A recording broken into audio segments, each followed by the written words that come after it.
What happens when the terror they planned for you comes crashing back on them 100-fold? Chosen ones.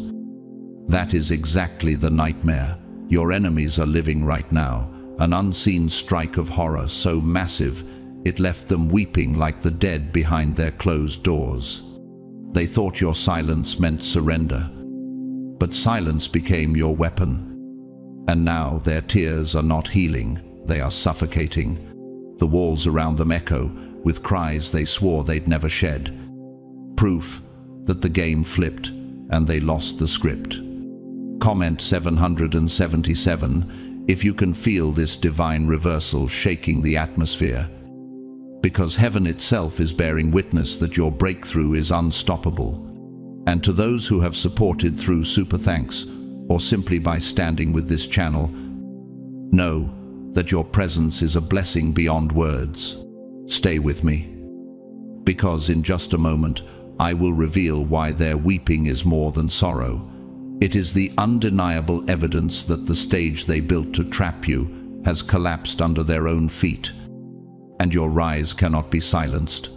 God's chosen ones. Enemies are weeping like the dead. The massive strike of horror has fallen.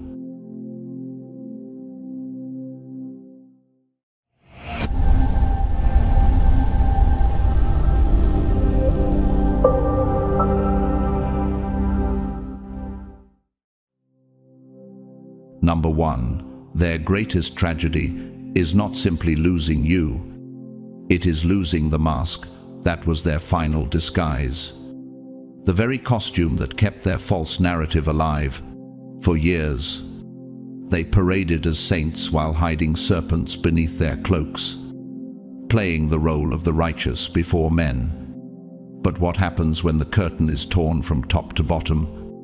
Just as it was in Matthew 27-51, exposing the holy to the unholy and the hidden to the revealed, suddenly, the applause they lived on has turned into silence, and silence is louder than any denial. Their survival depended on your quiet suffering, on you doubting yourself, on you playing the role of the villain in their theater. Yet something shifted like a massive earthquake under their stage, the same kind of disruption that Acts 16:26 describes when the foundations of the prison were shaken, and immediately all the doors were opened, and everyone's chains were loosed. Isn't that the fate of those who thought they could bind you, their platform cracked, their false image shattered, and for the first time, people are seeing you as unshaken, genuine, chosen. And the more your light rose, the more their shadow was dragged into the open. Your victory was not just a personal triumph, it became the mirror that showed their lies. As Jesus declared in Luke 12:2, there is nothing concealed that will not be disclosed, or hidden that will not be made known. Do you see why their tears taste like poison now? They aren't weeping because you are blessed. They are weeping because your blessing stripped them of their disguise.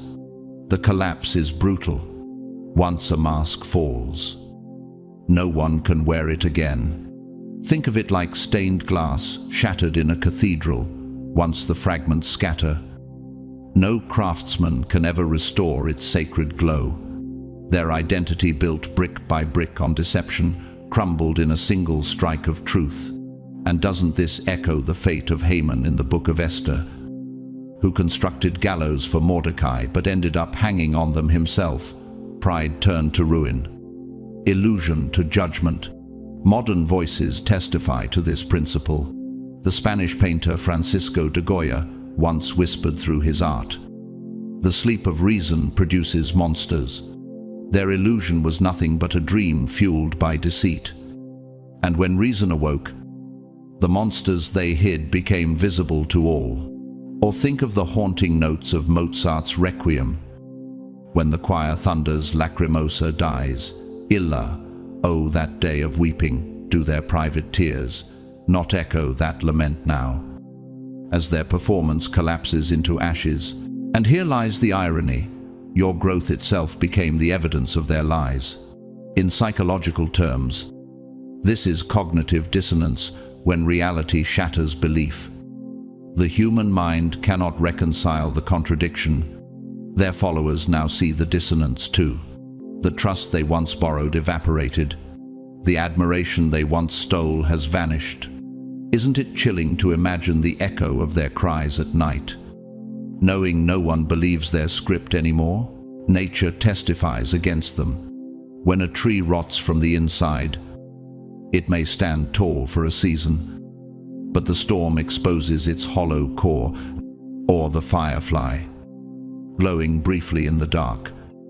But when dawn comes, its light looks pathetic compared to the sunrise. They lived as borrowed light.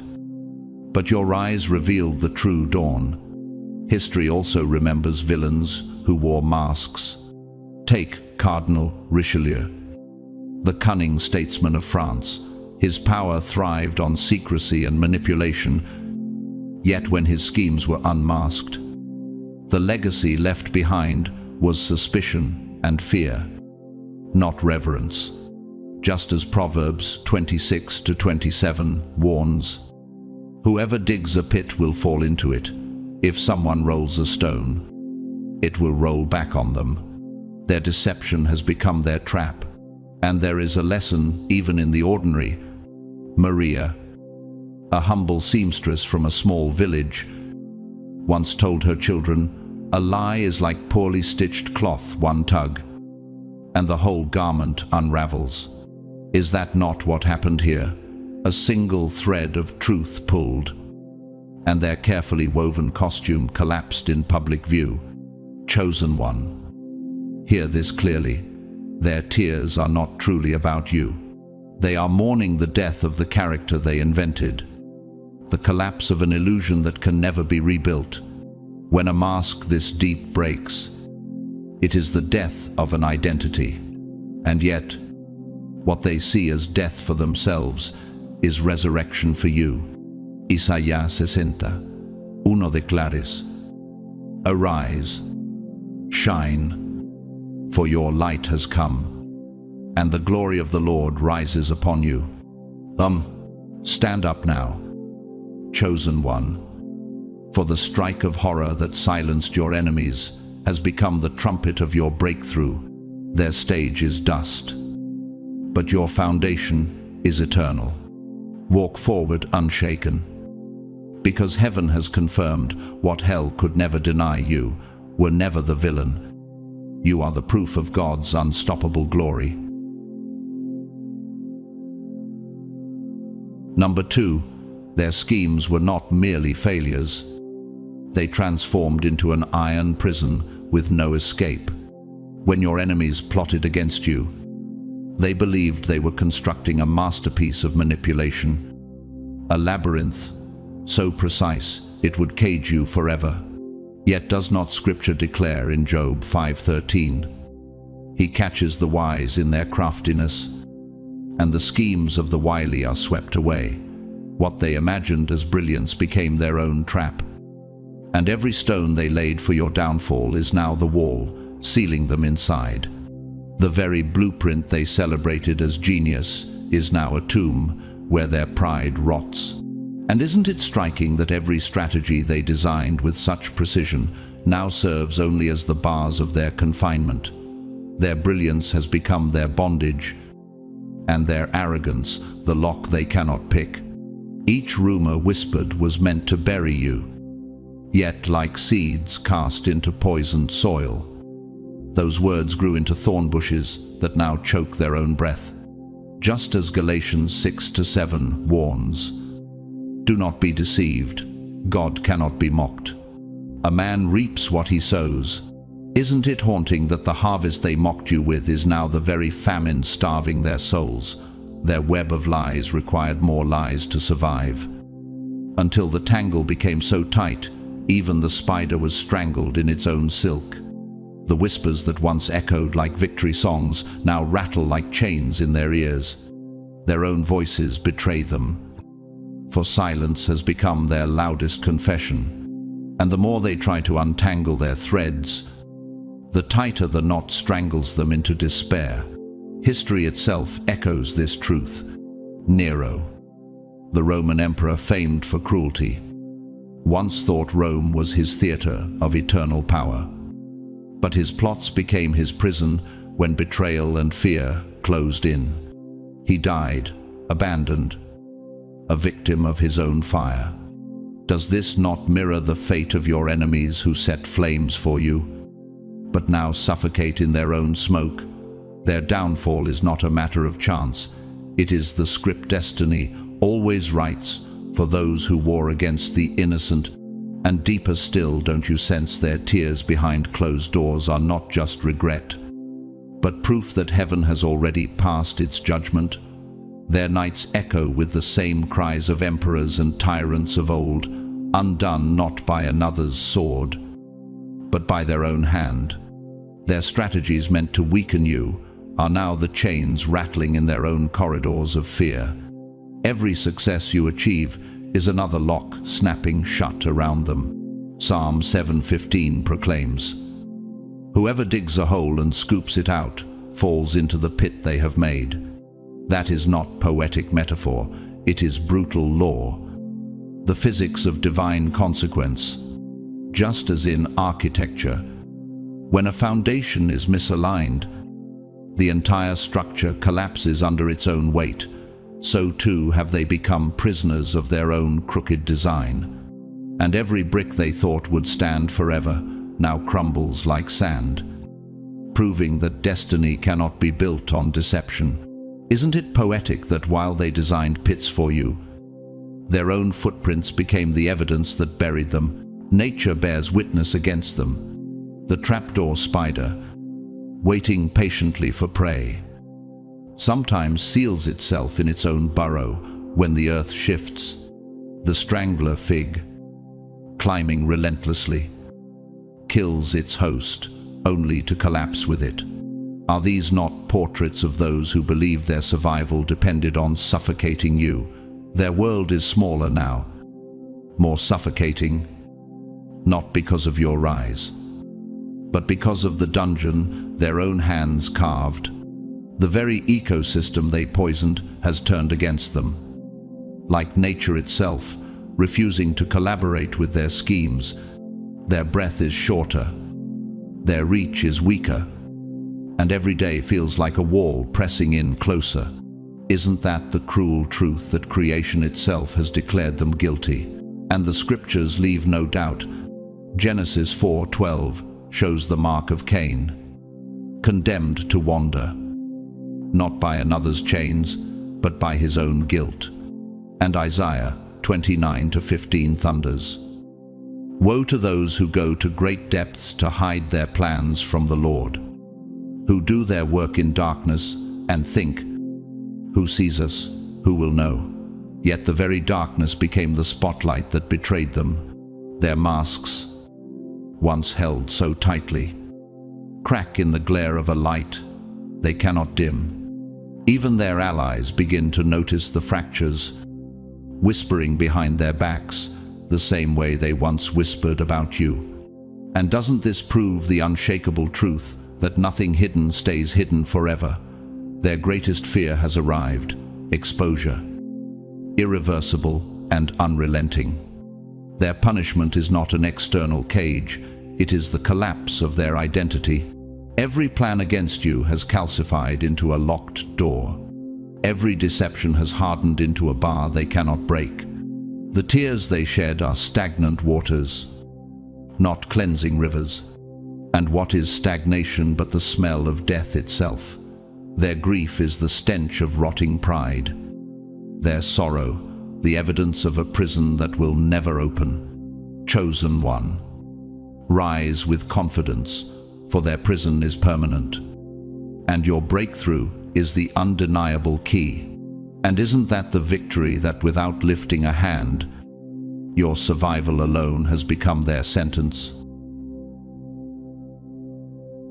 Number 3, they longed to stand at your funeral, but without realizing, they have been forced to attend their own. That is the unfiltered truth, choking them like smoke in their lungs. For years, they spoke with confidence about your end, gossiping as if it were already carved in stone, almost dancing in the shadows while whispering your eulogy. They declared your wilderness would break you. Yet, how bitter must it taste now that you emerged alive, while their own reputation is the one buried in silence, as Psalm 118:17 proclaims, "I shall not die, but live, and declare the works of the Lord." Doesn't that verse capture the irony that the living testimony of your survival is the tombstone of their lies? They expected you to collapse under storms, but storms became your sculptors. Like the Gothic arches of a cathedral, pressure did not crush you, it redirected weight upward, making you soar higher. Every blow became a structural beam, every betrayal a cornerstone. Hebrews 12:27 says, "What can be shaken will be removed, so that what cannot be shaken may remain. And what remains now is you unshaken, towering, while they tremble in the rubble of their false predictions." And isn't it haunting to ask, if they prepared so carefully for your burial, how do they feel now? Standing among the ashes of their own pride, they plotted your downfall as if it were inevitable. But their confidence became their coffin. The celebration they anticipated has turned into their own mourning. Like Pharaoh who pursued Israel into the sea, they thought the waters would close over you. Yet Exodus 2:28 records how the waters returned and covered the chariots and the horsemen. In the same way, the very waves they stirred to drown, you have swallowed them instead. Can you see it? Their tears are not about your success, but about the funeral march of their ego. Psychology confirms it. The principle of projection bias shows that people assume others will fail where they secretly fear collapse themselves. Could that be why their voices cracked while announcing your downfall? Because deep inside, they knew they were speaking their own prophecy. Ecclesiastes 10:8 reinforces it. Whoever digs a pit may fall into it, and whoever breaks through a wall may be bitten by a snake. Their miscalculation is burying them, day by day. And in the quiet testimonies of ordinary lives, the same truth emerges. Elena, a florist in a forgotten town, once told her daughter, "The flowers you prepare for someone else's grave may end up blooming on your own." That simple wisdom now echoes prophetically. The bouquets your enemies prepared for your coffin became the wreaths on their own caskets. Isaías 25:8 declares, "He will swallow up death forever. The sovereign Lord will wipe away the tears from all faces." Their tears, however, are not wiped away, they are multiplied, hidden behind walls where shame echoes louder than their words.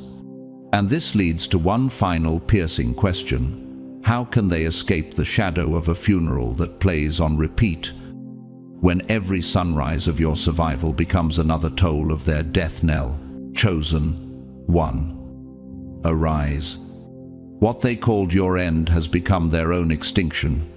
Their influence is buried. Their false power is buried.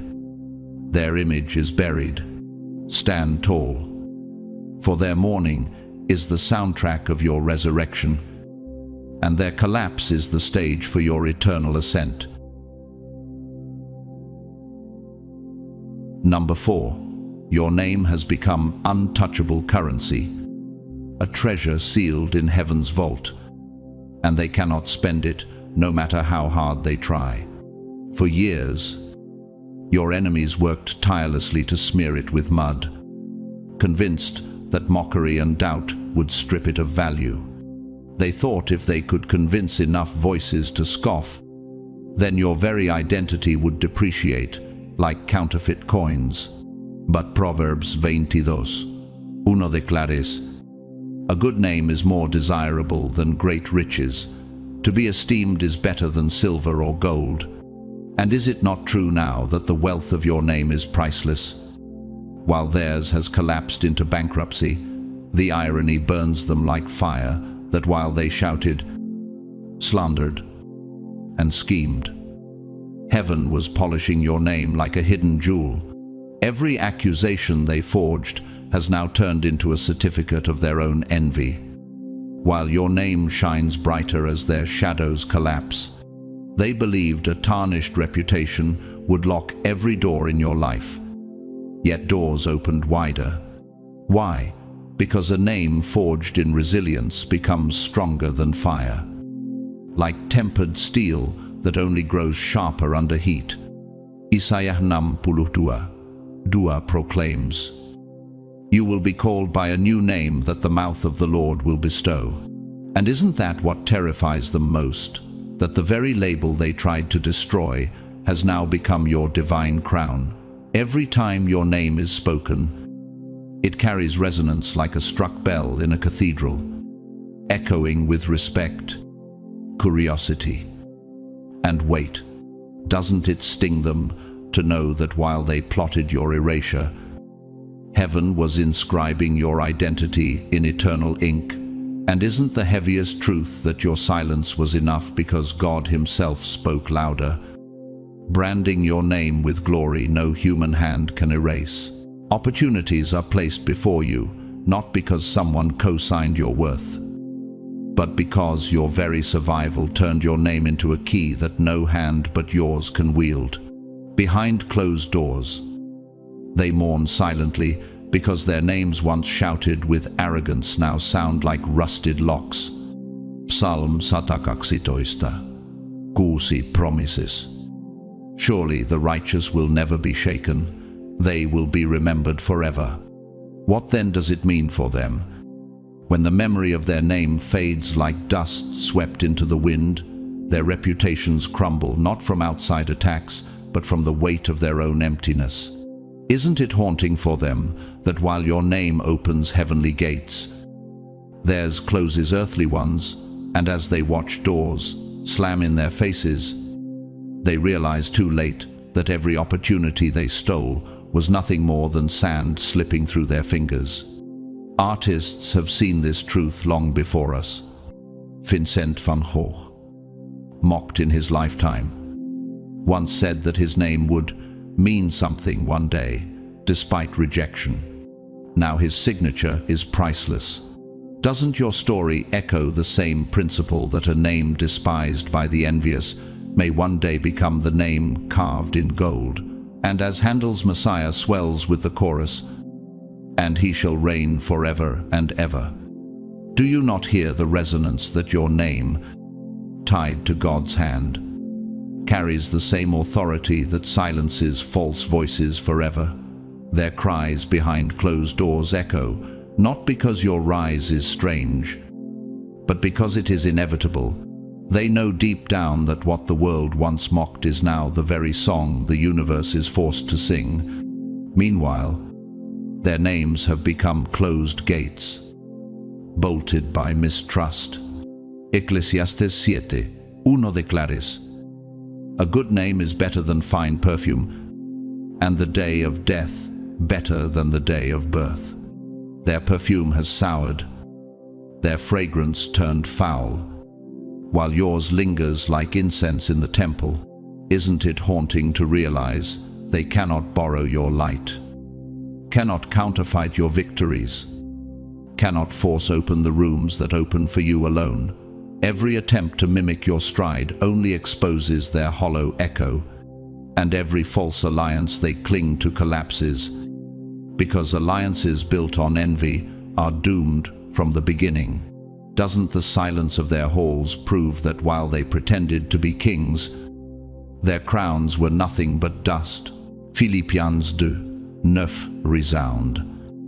Therefore God exalted him to the highest place and gave him the name that is above every name.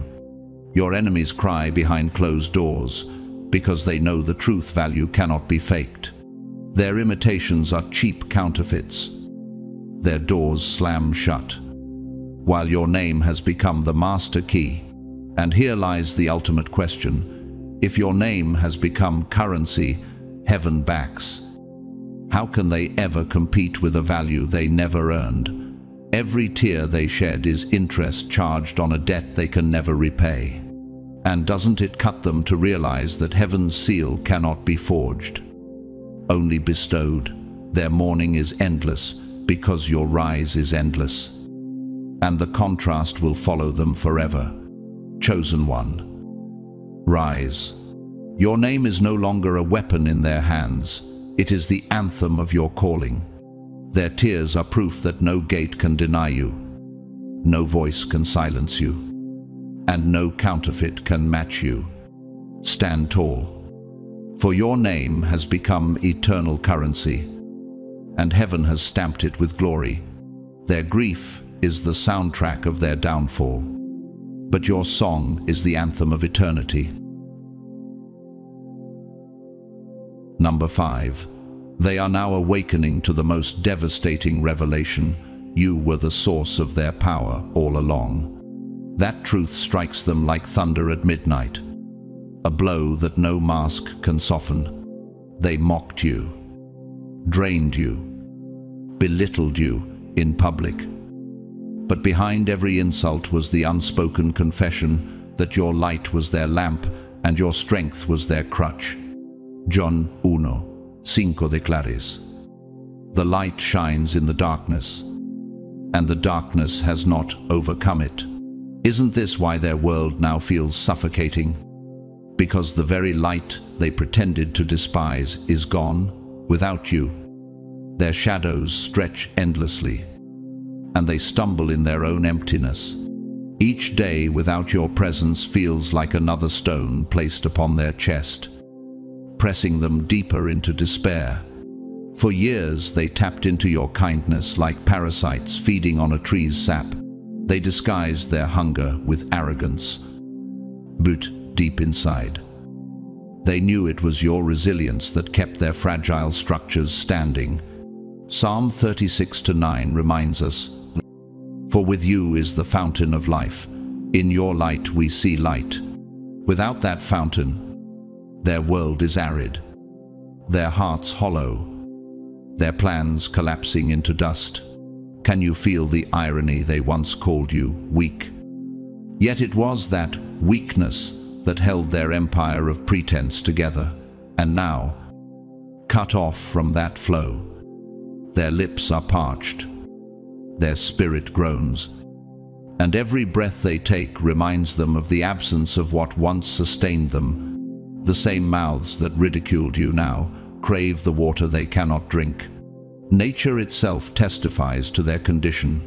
The vampire bat survives only by draining blood from others, yet when cut off from its host, it starves quickly. The fig wasp can only complete its cycle through the fig tree. Separated, it perishes within days. Isn't that a perfect mirror of your enemy's creatures who thrived by draining you, now left trembling in spiritual withdrawal? And the more they scramble to find replacements, the more obvious the truth becomes. Nothing carries the essence you carried. Nothing sustains like the life you bore. Their secret tears are not signs of growth. They are the spasms of addiction. The silence in their rooms is filled with the echo of your absence, and that silence torments them louder than any storm. And history itself has shown this pattern through scripture. King Saul, once clothed in power, found his spirit empty when David's anointing left his courts. 1 Samuel 16:14 records. Now the Spirit of the Lord had departed from Saul, and an evil spirit tormented him. Does this not echo your enemies who mocked your presence? Yet now cry in silence, because your absence is their torment. They were addicted not to your body, not to your status, but to the unseen power of God flowing through you.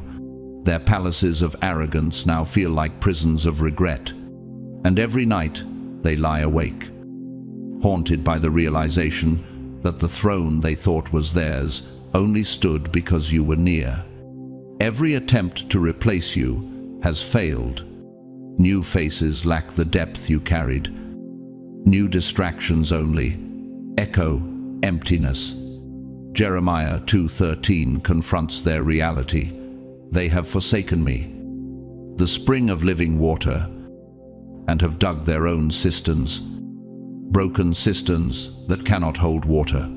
And is that not exactly why their tears now flood pillows, because no counterfeit well can quench what your presence once supplied? Their hearts chase shadows, but shadows give no substance. Their hands grasp at mirages, but mirages offer no drink. They thought your silence would empower them, yet your silence became their famine. Their tears are not noble. They do not cry for you, they cry for access. They cry because they miss the quiet strength that once covered their weaknesses, the steady flow of power they mistook as their own. But here is their torment. Once a well is sealed, no force can demand its waters back. Just as Revelation 3:7 declares, what he opens no one can shut, and what he shuts no one can open. Their grief is the realization that your energy was never theirs to command, and without it, they stand naked in the ruin of their own illusions. Every day you rise. The chains around them tighten. Every victory you gain becomes another nail in the coffin of their pride, and still they weep, knowing no hand can ever restore the access they once abused. But tell me, how can they beg for water from a well they once poisoned with their own deceit? Chosen one, rise. You have proven that your so-called weakness was their life support, and now that cord is cut forever. Their collapse is evidence that your power was never theirs. It was a gift from God, flowing through you like a river of fire. Stand tall, for you are no longer their supply. You are the proof that divine energy cannot be drained. And isn't this the greatest testimony that what they tried to bury has become the source of your resurrection? The chains they forged now bind only themselves, while you ascend free. Number 6. The applause they stole was never theirs. It was only an echo borrowed from your light. And now that echo has died in the hollow chambers of their emptiness. That is the bitter truth, ringing like a cracked bell in their ears. For years they thrived off borrowed praise, building reputations on scaffolds that were never meant to hold them. They paraded your brilliance, your resilience, your victories as if they were their own crowns. Psalm 44, 8 declares, in God we make our boast all day long, and we will praise your name forever. Yet what happens when the praise was never meant for them? When the song of triumph was only lip-synced over someone else's melody, their recognition was nothing more than stolen resonance bouncing from your frequency. They thought applause was a permanent currency. But applause without authenticity decays like sound waves fading into static. Isn't it striking that the same people who once cheered now fall silent? Sensing the hollowness, their performance was never music. It was mere noise. It's like a symphony missing its rhythm section, clashing instruments without harmony, claps without soul. Ecclesiastes 7:6 warns. Like the crackling of thorns under the pot, so is the laughter of fools. And now their joy is nothing but crackling sparks that die before warming anyone. You were the substance. Without you, their act collapses like an empty stage set. They cannot recreate the brilliance, because brilliance is not a costume you can wear. It is a fire that burns from within. Can you feel the weight of their humiliation, realizing that their so-called greatness was only a projection screen reflecting your light? Isn't it haunting that the audience now whispers, was it ever theirs, while their once loud applause echoes like an abandoned theater?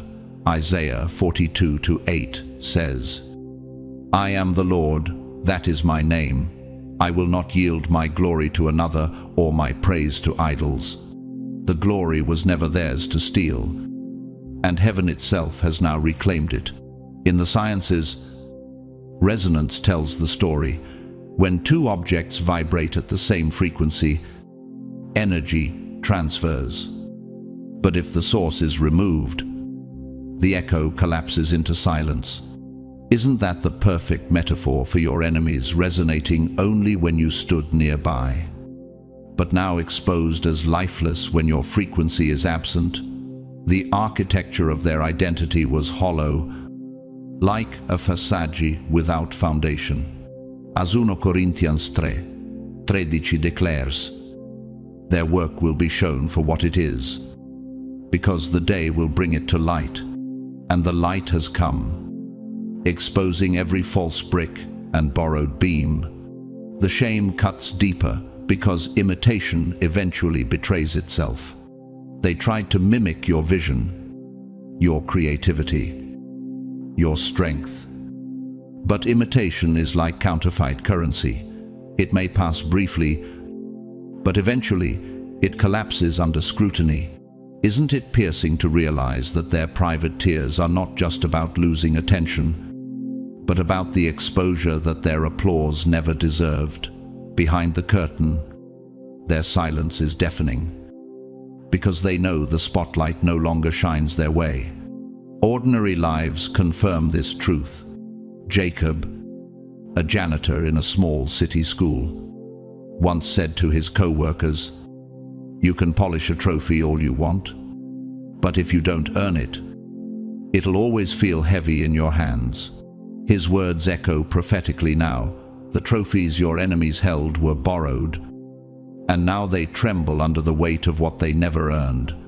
Their claps now sound like empty halls, because you were the one who carried the performance with weight.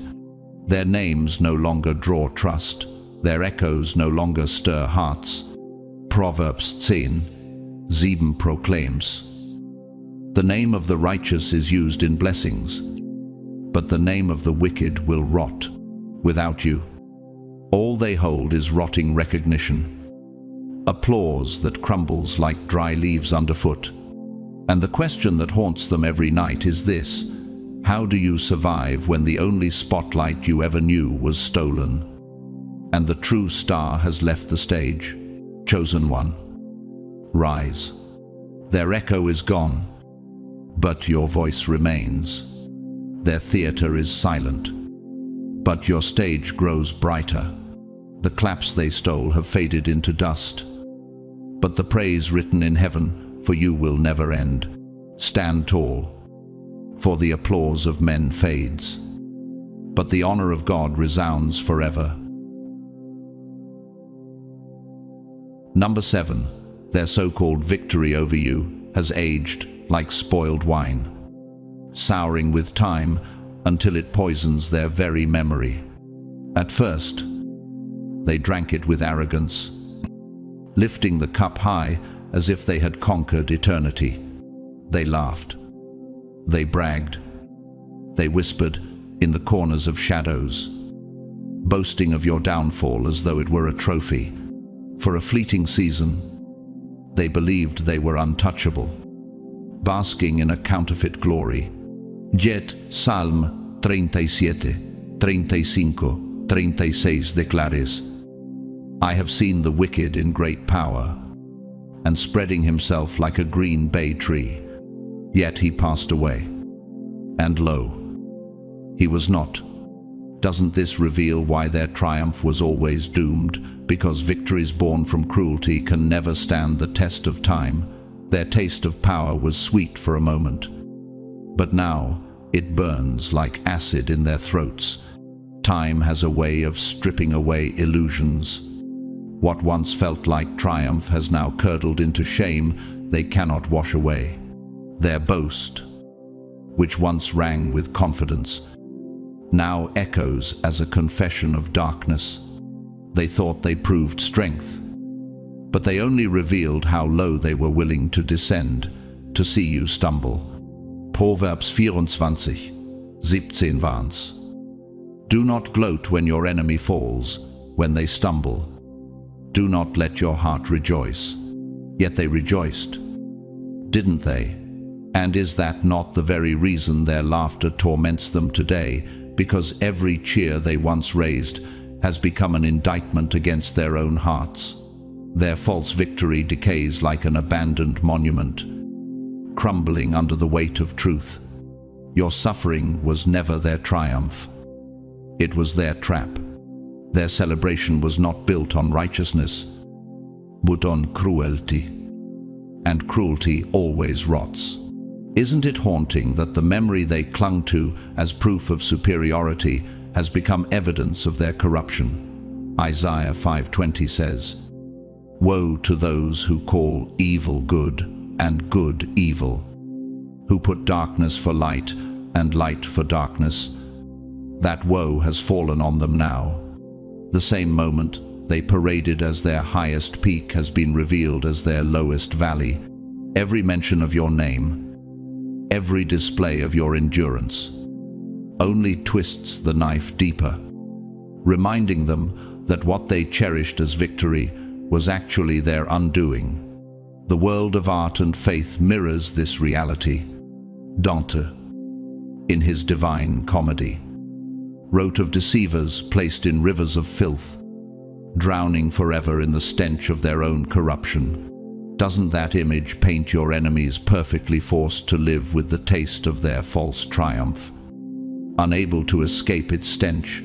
And the hymn Dies Irae, echoing through centuries, cries, "Day of wrath, day that will dissolve the world in ashes."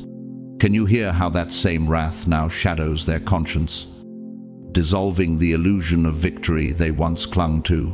What once sounded like applause in their memory now rings as a funeral dirge, a judgment song they cannot silence. Their punishment is internal, deeper than any human judgment. Lamentations 3:64 declares, "You will repay them, Lord, according to the work of their hands."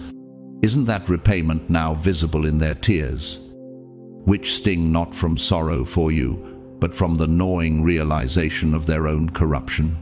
What they once held as a badge of greatness has become a scarlet letter burned into their conscience.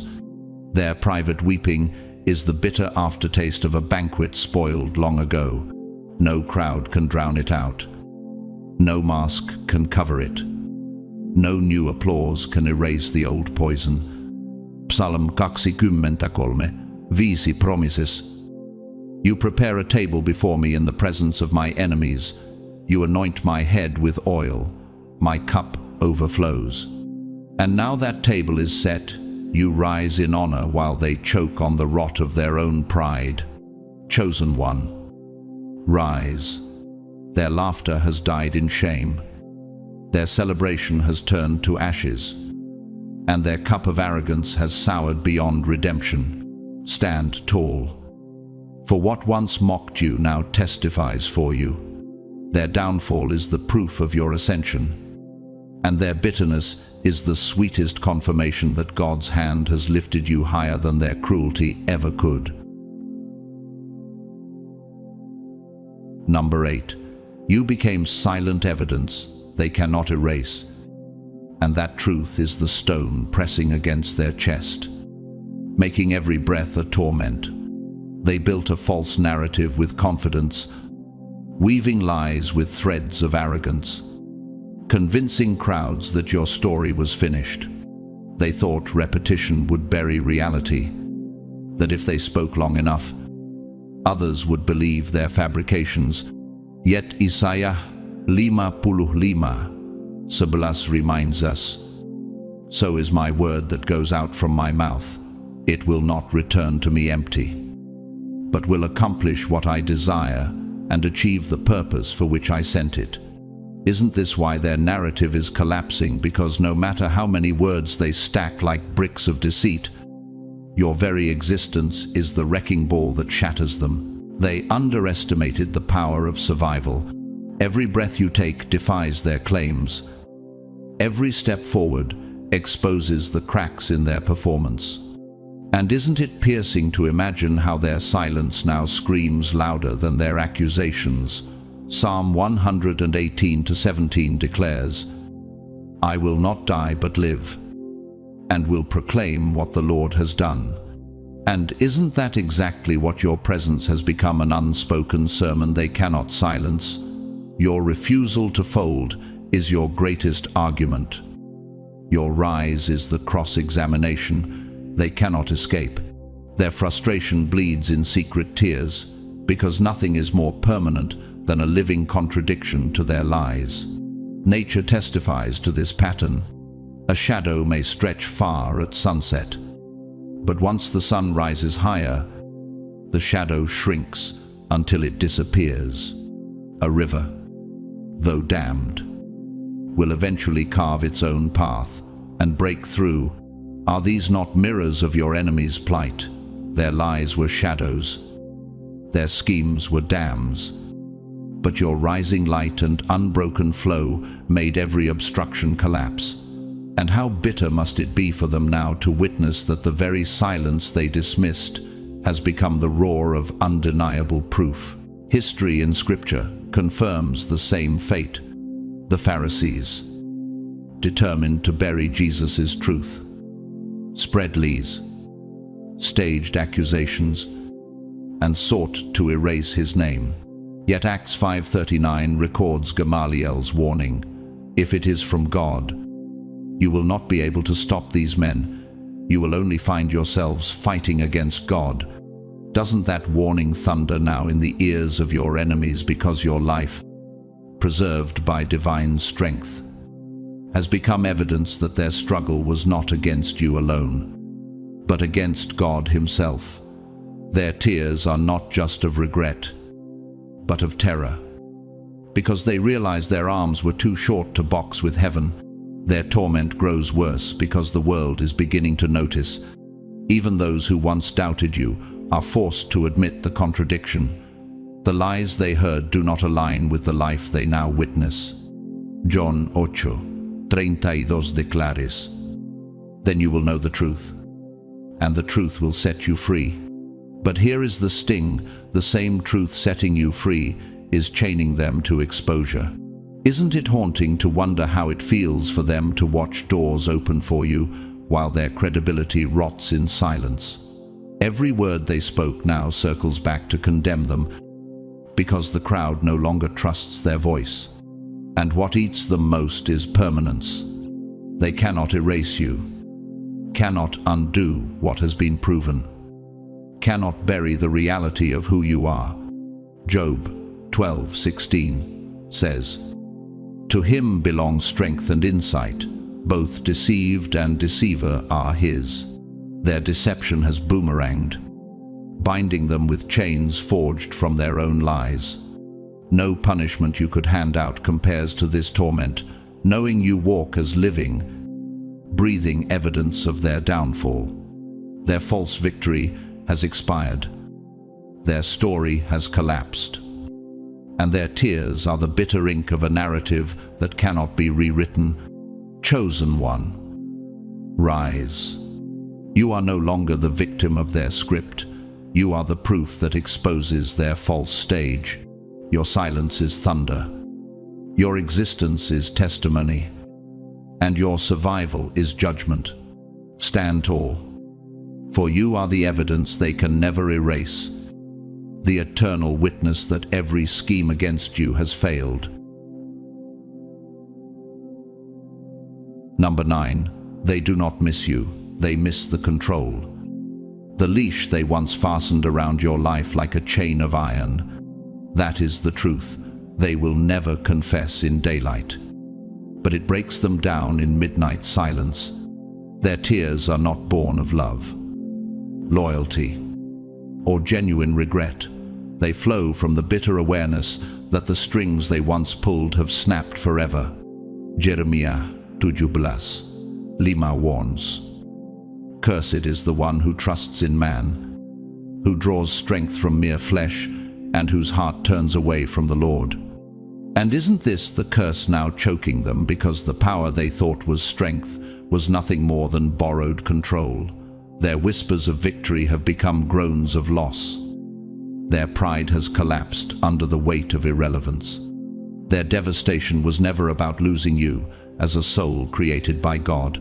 It was about losing the ability to dictate your every decision, to twist your reflection in the eyes of others, to bend you until your identity was unrecognizable.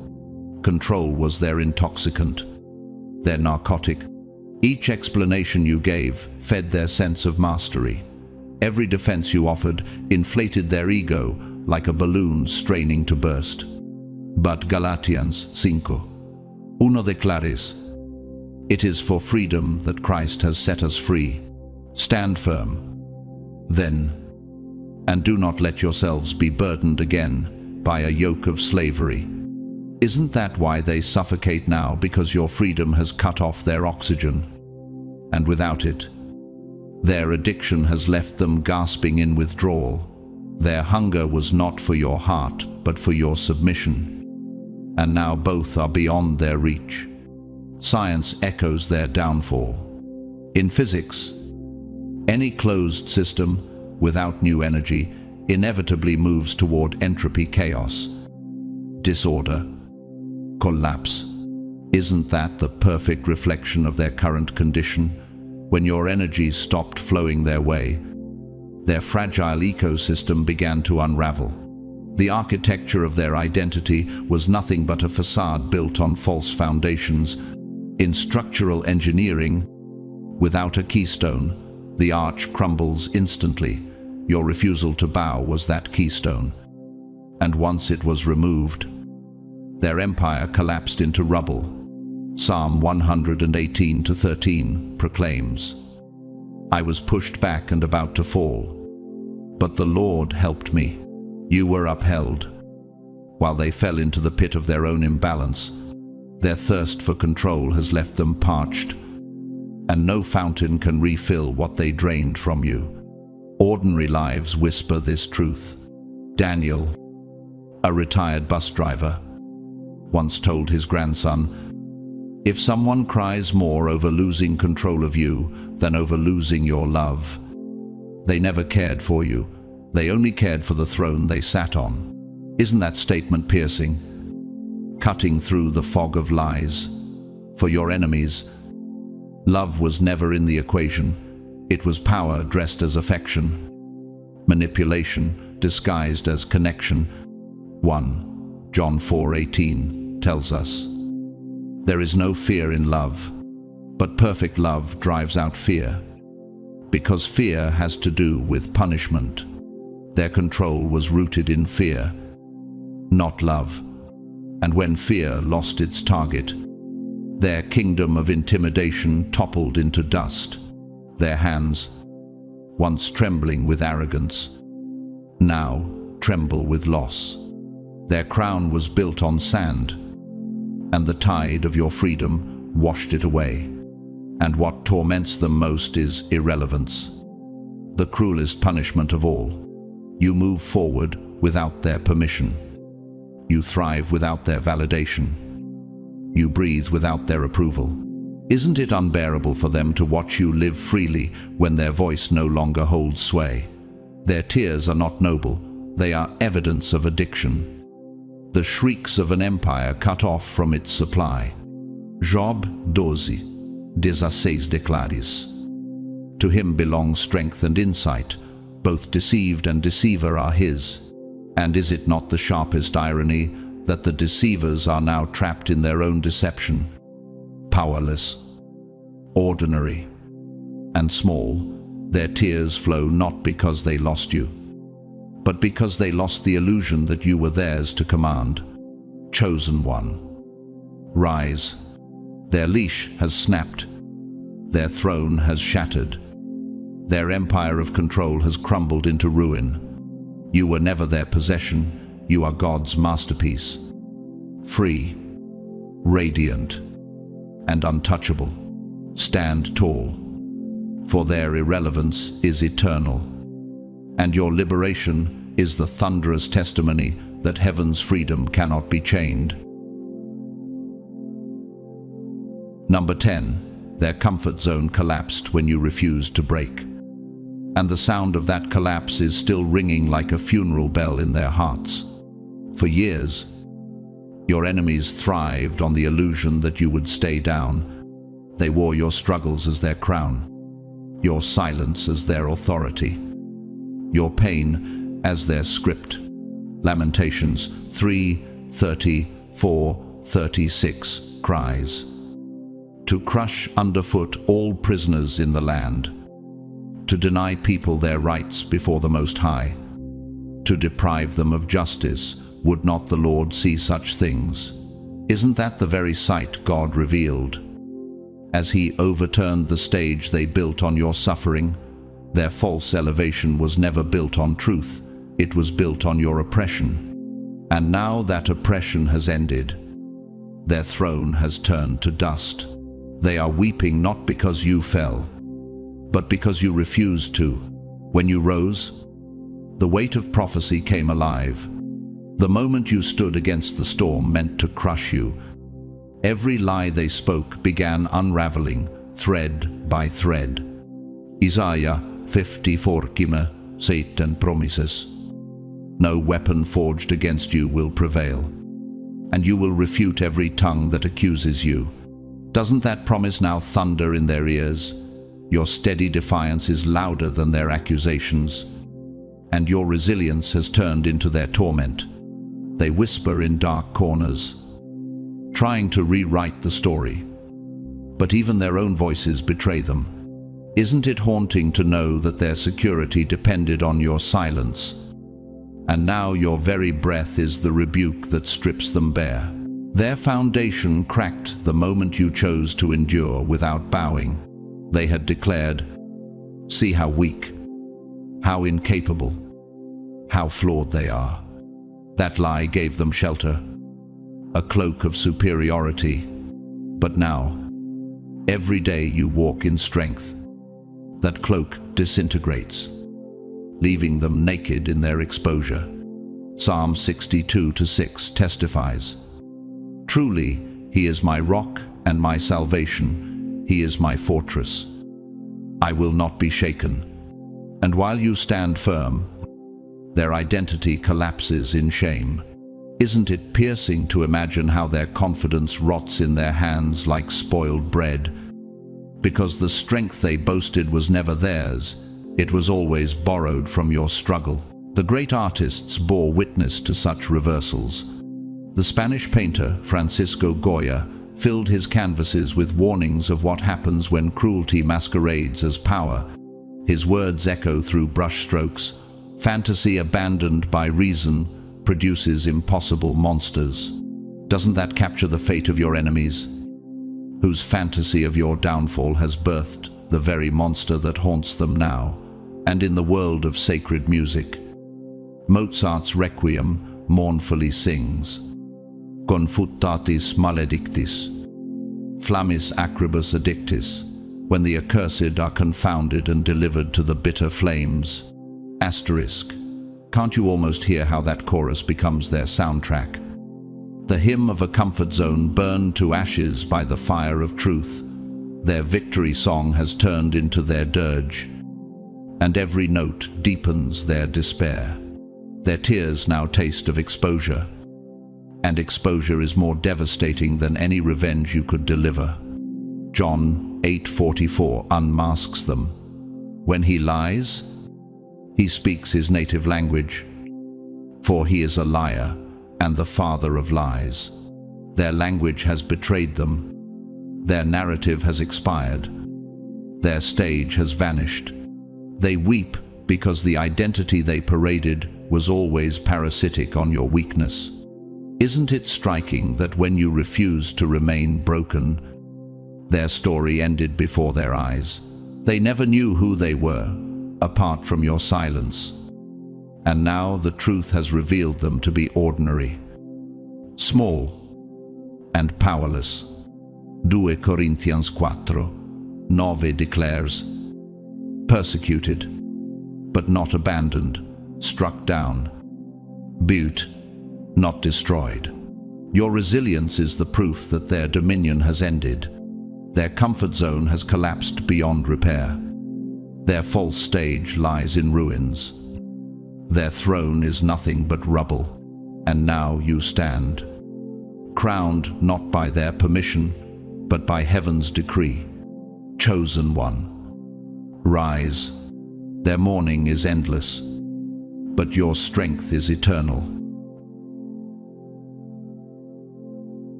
Number 11. Every achievement of yours feels like a confession of their failure, a dagger twisting deeper each time your name is spoken with respect or your progress shines in the open. They tried to dismiss you, but every new level you reach turns into a courtroom where their failures are on trial. And how can they bear such a mirror when their eyes cannot close to it? Psalm 75:7 declares, "It is God who judges. He brings one down. He exalts another." Isn't that what they fear most? That your rise is not an accident, but a verdict from heaven itself, exposing their wasted years. What torments them even more is that they cannot appeal this verdict. There is no higher court than God's. Every time you stand taller, they feel the walls of their excuses shrink tighter. Each cheer you receive becomes the gavel striking against their self-deception. And they know deep inside that the evidence cannot be overturned. Your success is not just growth, it is revelation. Each milestone you achieve reflects back to them everything they could have built but never did. Isn't it tormenting to realize that your resilience reveals their complacency? Your discipline exposes their negligence, and your fire unmasks their apathy. James 2:17 thunders. Faith by itself, if it is not accompanied by action, is dead. Their inaction is now the corpse rotting in the shadow of your accomplishments. They can feign indifference, but inside they weep, because your growth preaches a sermon they cannot walk out on. Every new achievement of yours is like another chapter in a book they wish had never been written. And as much as they try to dismiss you, every door you open testifies against their closed ones. Doesn't it strike fear in them to know that your light has become the commentary on their darkness? Nature testifies to this law. The sunflower turns persistently toward the sun, rising tall and radiant, while the weed beside it wilts from lack of direction. The eagle climbs upon storm winds, while smaller birds scatter in fear. Aren't your enemies like those weeds and frightened birds made bitter, not by your light or strength, but by their own refusal to rise when they had the same sky above them? Isaiah 40:31 declares, "But those who hope in the Lord will renew their strength. They will soar on wings like eagles." Your soaring is proof that their excuses are chains of their own making. And isn't it ironic that the same storms that gave you lift are the ones that sent them running? Every gust of wind that threatened to destroy you only pushed you higher. While they clung to the ground in fear, their bitterness now is not against you, but against the fact that the sky was available to them too, and they chose not to fly. History of Scripture bears another witness. Cain, burning with envy at Abel's offering, saw his brother's success as his own indictment. Genesis 4:6-7 records. Then the Lord said to Cain, "Why are you angry? Why is your face downcast? If you do what is right, will you not be accepted?" Isn't that the same spirit haunting your enemies now, that your success is the proof of what they could have done if only they had chosen righteousness over bitterness? Their tears are confessions, not of sorrow for you, but of fury at themselves. And doesn't it sting that the story of Cain has echoed for millennia, yet they repeat it as though they have learned nothing? Just as Cain was marked by his envy, so too are your enemies marked by the evidence of their wasted choices. Every step you take forward rubs salt into that wound, proving that righteousness will always outlast bitterness. Your rise is salt in the wound of their wasted years. Eclesiastes 9:10 declares, "Whatever your hand finds to do, do it with all your might." You did.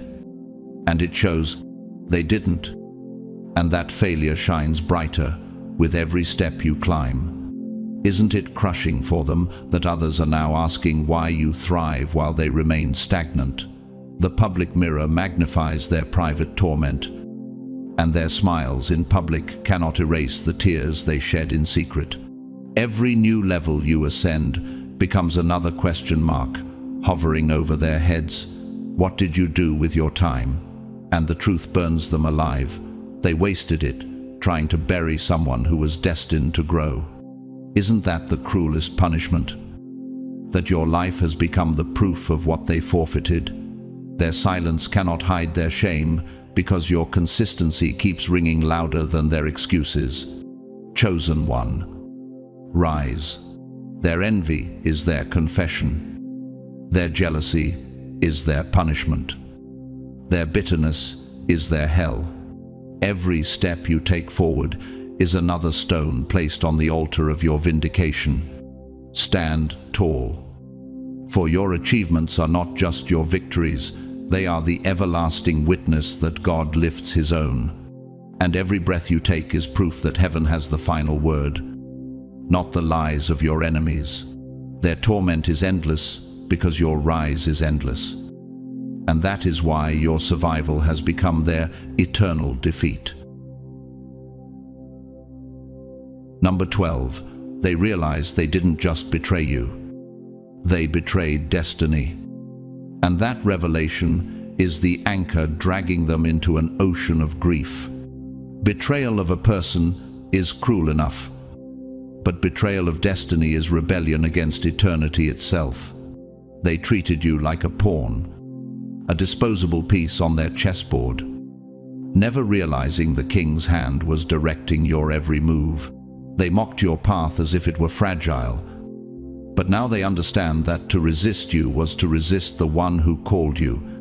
Romans 8:31 declares, "If God is for us, who can be against us?" Isn't that why their tears sting so violently? Because they now realize they never fought you alone, but wrestled with heaven's decree itself. Their nights are restless because betrayal against destiny echoes louder than any accusation they ever spoke against you. They thought they were controlling your story, but in truth, they were colliding with a plan etched into the marrow of creation. Every attempt to silence you was interference with a script already signed in eternity's ink. Genesis 50:20 records Joseph's words, "You intended to harm me, but God intended it for good, to accomplish what is now being done." Isn't that the twist cutting into their conscience, that their sabotage only became stepping stones for your ascent? Every stone they hurled at you has now become part of the staircase, elevating you higher. And doesn't it haunt them to realize they wasted years plotting against you, while heaven was converting their schemes into fuel for your rise? Their guilt is heavier than chains, because it is not just personal guilt. It is cosmic rebellion stamped across their own future. The language of science reveals their downfall. Resonance amplifies when frequencies align, and destiny hums with a frequency untouched by human hands. They tried to mute your sound, but instead your frequency only reverberated louder across time. Isn't it devastating for them that while they poured their energy into dampening you, your presence became a cathedral bell, ringing clear across every silence? Psalm 33:11 affirms, "But the plans of the Lord stand firm forever, the purposes of His heart through all generations." Their whispers are now static. Their noise is nothing but interference against God's great symphony. And doesn't that prove that what they called resistance was always just dissonant sounds that vanish when the true harmony takes the stage? Ordinary lives reveal this truth. Clara, a Kyiv school janitor, once told her daughter, "If you fight the river, you only drown faster. but if you flow with it, you'll reach the sea. Her simple words pierce like prophecy now. Isn't that the perfect mirror of your enemy's despair, that in fighting against your river, they have been dragged under by currents stronger than their arrogance? Acts 5:39 declares, "If it is from God, you will not be able to stop these men. You will only find yourselves fighting against God." Their hearts beat with the dread of this reality. And how unbearable must it be to realize they weren't just fighting you, but damming a river they could never contain. Their mourning is sharp because it dawned on them too late. They fought a flow that never belonged to them. And in doing so, they drowned themselves. The evidence now stands undeniable. You are still here. You are still walking. You are still thriving. The doors they slammed have become gates of opportunity, and the people they turned against you are now drawn toward your light. Isaiah 14:27 cries, "For the Lord Almighty has purposed, and who can thwart him? His hand is stretched out, and who can turn it back?" Isn't that the question gnawing at their soul? How could they ever imagine they could undo what God himself had written? Every success of yours is a hammer pounding nails into the coffin of their schemes, and with every passing moment, the contrast grows sharper. Your resilience is eternal proof. Their opposition is eternal shame. Their grief runs deeper than regret. It is the recognition that destiny has always been undefeated. Eclesiastes 3:14 declares, "I know that everything God does will endure forever. Nothing can be added to it, and nothing taken from it." Their betrayal not only scarred the past, it stained the future they hoped to control. Isn't it horrifying for them to grasp that they weren't simply your enemies, but enemies of what was holy, enemies of what was eternal? That is why no apology, no excuse, no tears can erase this verdict. They fought destiny, and destiny won. And that is the kind of loss that will echo in their bones until their final breath. Chosen one, rise. Their rebellion could not bury you. It only crowned you with proof of heaven's eternal hand.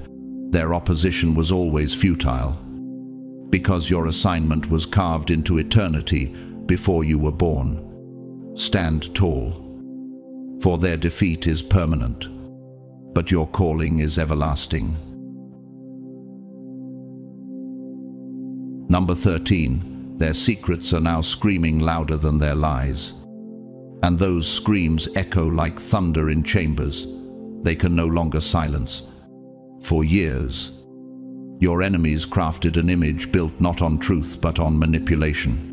They shaped lies with confidence, spreading tales that painted you as the problem while they played the part of the righteous. Yet Isaiah 29:15 warns, "Woe to those who go to great depths to hide their plans from the Lord, who do their work in darkness and think, 'Who sees us? Who will know?' Isn't that curse upon them now that the very shadows they trusted have betrayed them? They once thought noise would protect them, but now silence itself has turned into their accuser. And here lies the irony. The silence they once weaponized to cover their deceit has become the very silence that exposes them, louder than their words ever could. Their secrets are not whispering anymore, they are roaring, and no mask can muffle the sound. The curtain they built with false narratives has been ripped wide open, and their secrets now roar louder than the stories they once shouted. Their guilt trembles in their steps. Their shame leaks into their smiles. Their masks weigh heavier with every passing day. Psalm 44:21 declares, "Would not God have discovered it, since he knows the secrets of the heart?"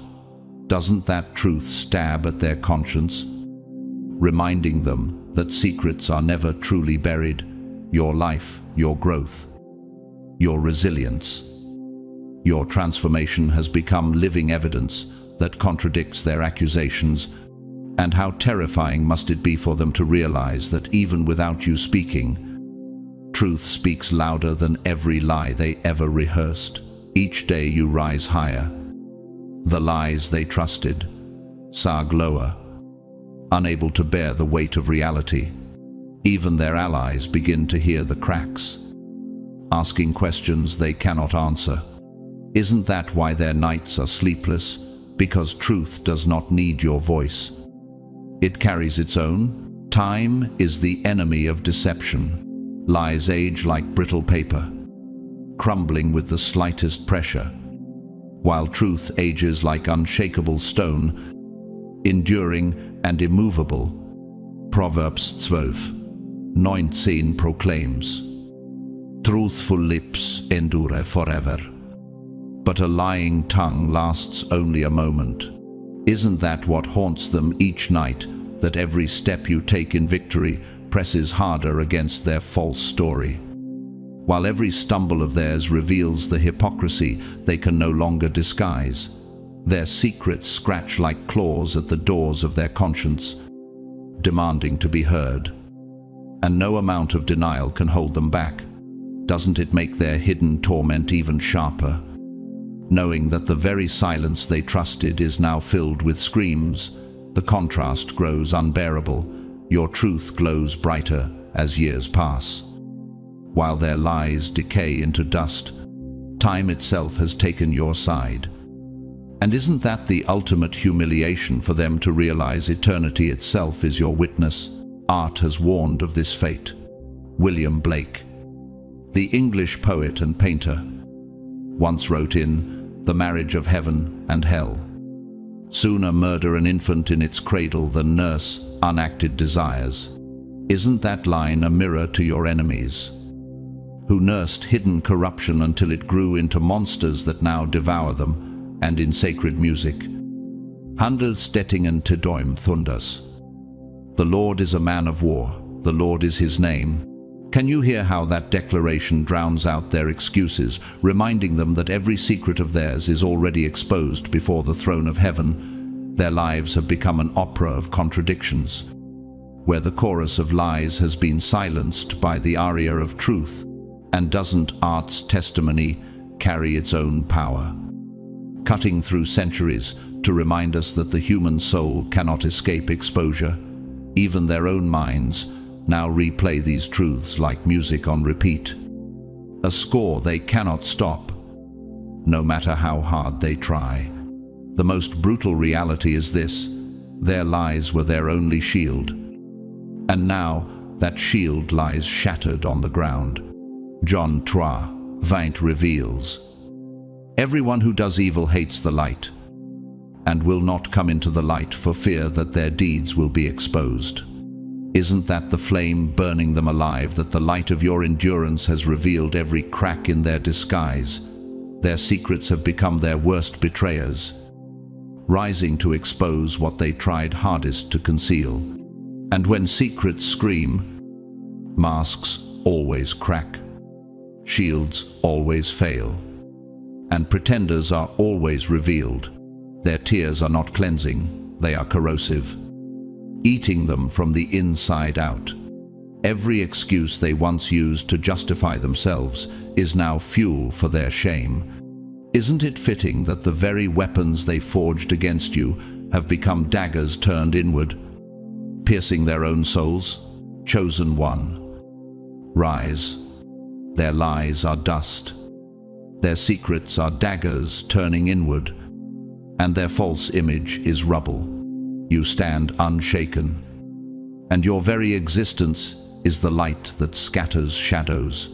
Stand tall, for truth has already won, and no amount of their weeping will ever rebuild the mask they lived behind. And isn't that the greatest vindication, that while their secrets scream in agony, your silence sings in victory? Number 14. They see now that your very existence is their unfinished lesson, and that lesson follows them like a ghost that refuses to leave the room. Every night, when the lights go out and silence presses in. Tears fall because they cannot escape the truth of what you have become. You are the unresolved chapter they cannot rewrite, the contradiction they cannot erase. Psalm 118, 22 declares, "The stone the builders rejected has become the cornerstone." Isn't that exactly what tortures them, that the one they despised has become the foundation of undeniable victory? They invested everything into your destruction, yet you are still here, stronger than ever. And your presence is the wound they cannot stitch.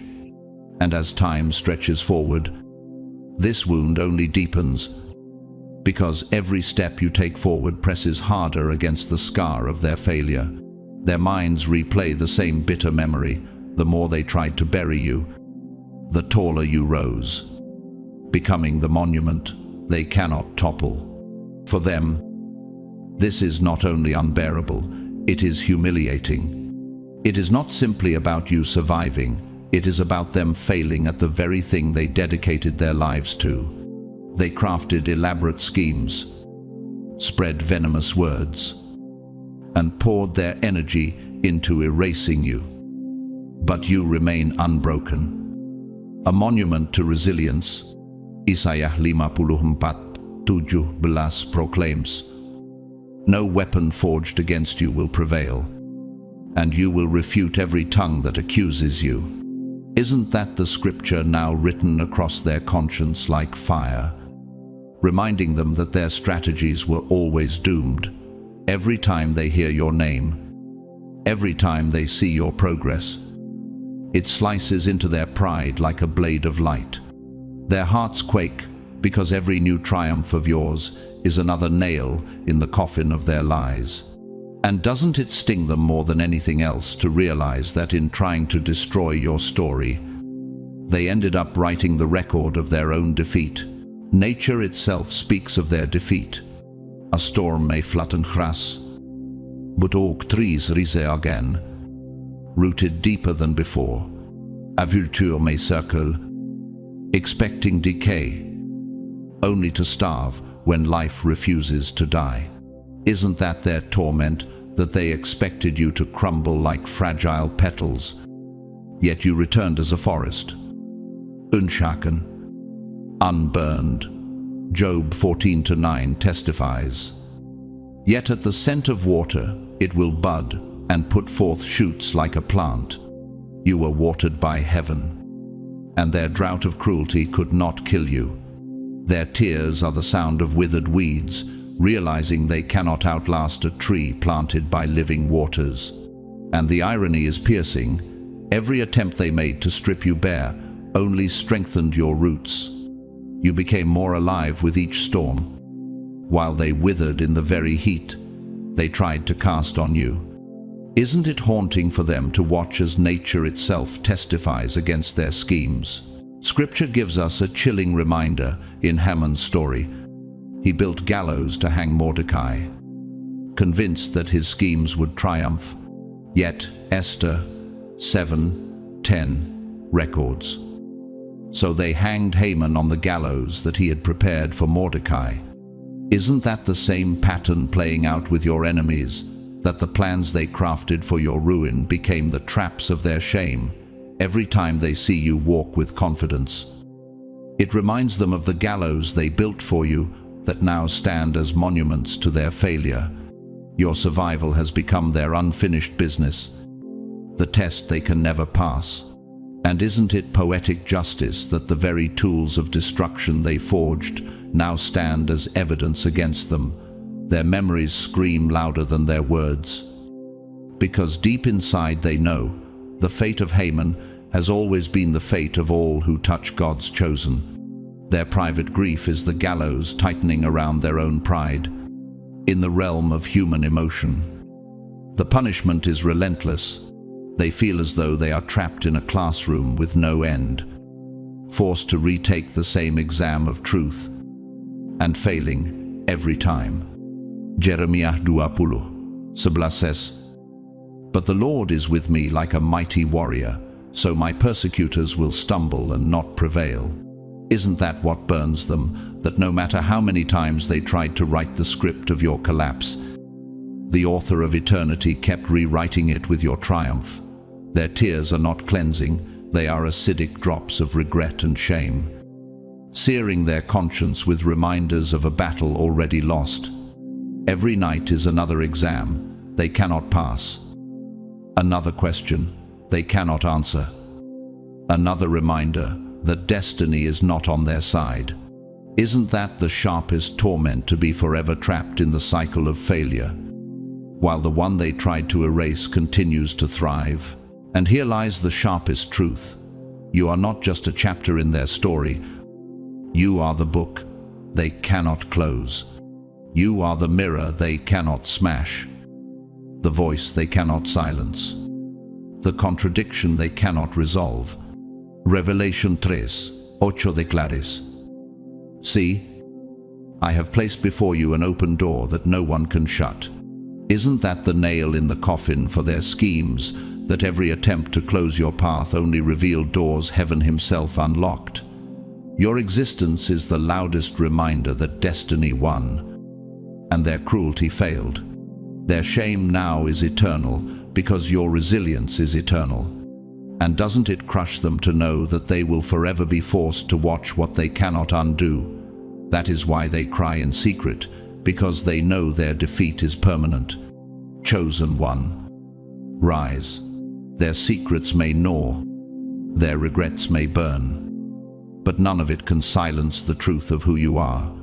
You are the lesson carved into their history, the unerasable mark of victory.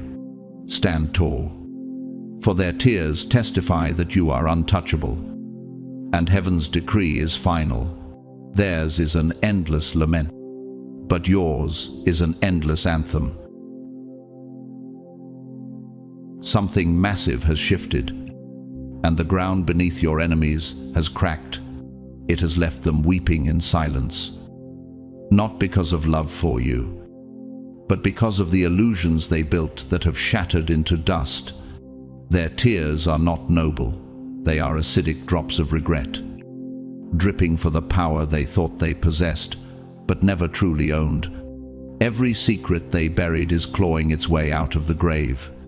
Every lie they whispered is collapsing like a house of cards in the wind, and every attempt to erase your name has only etched it deeper into the fabric of destiny, making you shine brighter than ever before.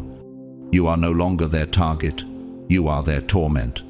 You have become their unfinished lesson, their eternal contradiction, their living reminder that destiny cannot be defeated. Isaías 14:27 declares, "The Lord Almighty has proposed, and who can thwart him? His hand is stretched out, and who can turn it back?" Isn't that the dagger twisting in their conscience, that they were never truly in control of the story? And here's the beauty: you don't need to lift a finger. Your existence, your rise, your resilience preaches louder than any defense you could offer. Where they once laughed at your pain, they now choke on their own shame. Where they once declared the end of your story, they now see that survival has become your elevation, and it terrifies them. Because every victory you walk into is a mirror of their failure. Every breath you take in freedom reminds them of the chains they forged for themselves. Psalm 118:23 proclaims, "The Lord has done this, and it is marvelous in our eyes." Isn't that exactly why their tears flow hardest in the dark? Because they now realize the game was never theirs to control. You've won by standing. You've triumphed by enduring. And your survival has transformed into a throne of elevation. Their private cries are not whispers. They are the echoes of a system that failed, of a strategy that collapsed, of a story that was ripped from their hands and rewritten by heaven itself. Chosen one, you are walking evidence that God's plan is bigger than man's schemes. Your very life is the sermon they never wanted to hear, but cannot stop listening to. And that truth is the reason their eyes burn with endless tears. This is why you must stand firm. This is why you cannot retreat. Their grief is proof of your strength, and their regret is proof of your victory. Chosen ones. What we have uncovered today is not just about enemies weeping, it is about destiny standing. Their tears are not a sign of your weakness, but a public confession of your strength.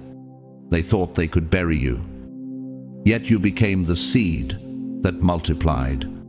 They thought they could silence you, yet your very existence now roars louder than their lies. And the truth we carry is eternal. When God strikes, no hand can reverse it. And when he elevates his chosen, no scheme of man can pull them down. So, stand tall in this hour. Their cries are the sound of a broken system, but your voice is the sound of heaven's decree. You are proof that light cannot be hidden, that destiny cannot be destroyed, and that God's plan is unshakable.